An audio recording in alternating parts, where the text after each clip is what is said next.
Welcome back to Your Mortgage Minute by OnLendHub.ca. We have our mortgage expert, Mouli, with us here. If you're trying to buy your first home in 2026, the hardest part is often not the monthly payment.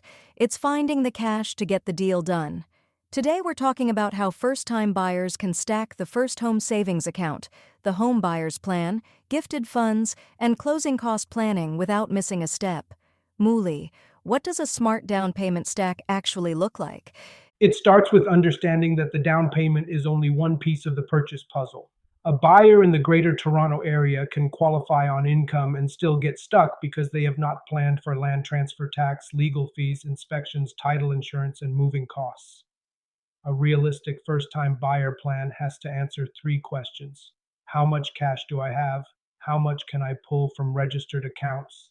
And what will closing costs take out of the total? So let's make it concrete. Say someone is buying at $600,000. What does the math look like if they use every tool properly?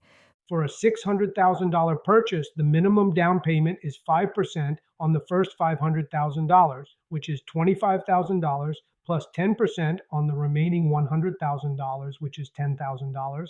That means the minimum down payment is $35,000. Now add closing costs. If we use a conservative 2% estimate, that is another $12,000. So the buyer should be thinking about $47,000 total, not just $35,000. That gap between minimum down payment and real cash needed catches people off guard. How do the First Home Savings Account and the Home Buyer's Plan change that picture? The First Home Savings Account, or FHSA, lets a qualifying first-time buyer contribute up to $8,000 a year to a lifetime total of $40,000, and those contributions can be tax deductible. The Home Buyer's Plan, or HBP, lets a first-time buyer withdraw up to $60,000 from an RRSP tax-free as long as the repayment rules are followed. The powerful part is that these are not either-or tools.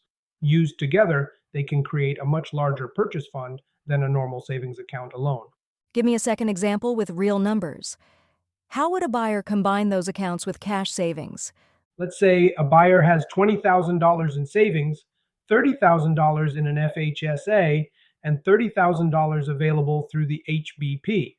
That is $80,000 of purchasing power before gifted funds. On that same $600,000 home, the buyer needs $35,000 for the minimum down payment and roughly $12,000 for closing costs.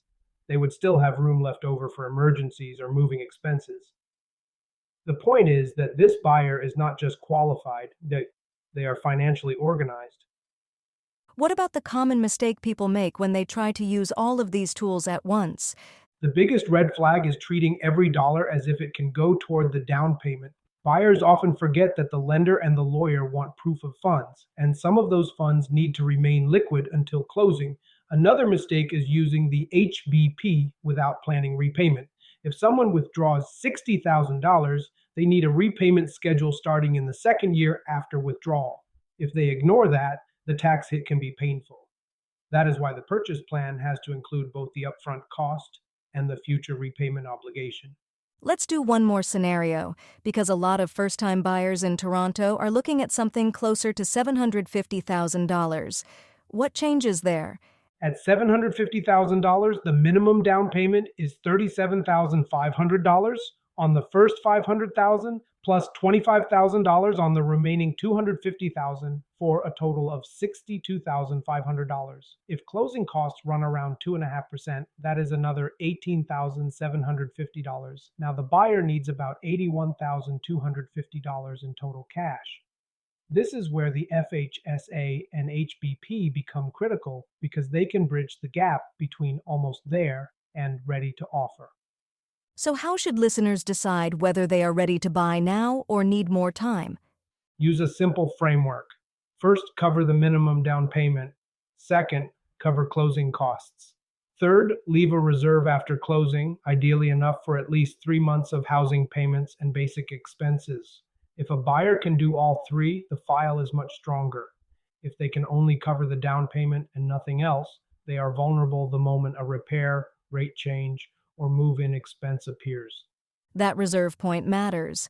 People focus on getting into the home and forget the first 90 days can be expensive. True.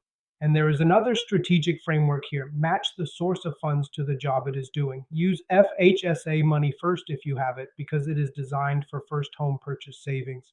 Use the HBP next if you need a larger boost from RRSP savings. Use gifted money or personal savings to cover the closing cost gap and any reserve you want to keep untouched.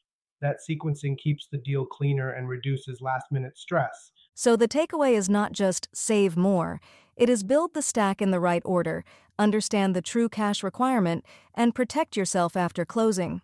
That is a much better plan for first-time buyers in 2026. This has been your Mortgage Minute by onlendhub.ca, and we'll see you next time.